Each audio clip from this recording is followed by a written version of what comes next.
వేదవతి ప్రేమతో ఇలా అంటూ ఉంటుంది. అమ్మ ప్రేమ, మీ మామయ్య గారిని నువ్వు అపార్థం చేసుకుంటే మేమేం చేయలేమమ్మా. అతను కూడా నిన్ను ఒక సొంత కూతురులాగే చూసుకుంటున్నారు.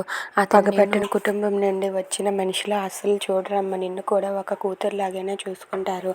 కాబట్టి నువ్వు మెలుక్కో అని చెప్పి అంటూ ఉంటుంది. ఇంతలో ఆ మాట అనేసి అక్కడి నుండి అయితే వేదవతి వెళ్ళిపోతుంది.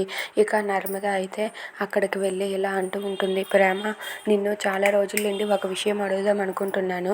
ఇప్పుడు అడుగుతాను, నువ్వు నిజం చెప్పాలి, సరేనా అని చెప్పి అంటుంది. దాంతో ప్రేమ అయితే అలా మౌనంగా చూస్తూ ఉంటుంది. ఇక నర్మద అటువైపు తిరిగి ఇలా అంటూ ఉంటుంది. ప్రేమ, ఎప్పటి నుంచో నాకు నాన్ వెజ్ తినాలని బాగా కోరికగా ఉంది.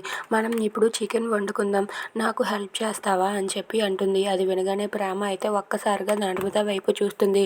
ఏంటి ఇలాంటి సిచ్యువేషన్లో ఇలాంటి క్వశ్చన్ వేశానేంట, ఇలాంటి హెల్ప్ అడిగానేంట అని నువ్వు అనుకుంటున్నావా? లేదు, నాకు తినాలనిపిస్తుంది, అందుకే నువ్వు హెల్ప్ చేస్తే నేను వండుకుంటాను అని చెప్పి అంటుంది. అది వినగానే అక్కడ ఉన్న ప్రేమ నవ్వుతుంది.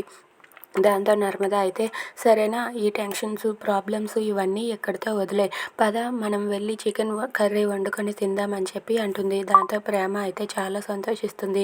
అలా ప్రేమ నర్మద వాళ్ళిద్దరూ కూడా సరదాగా మాట్లాడుకుంటూ ఉంటారు.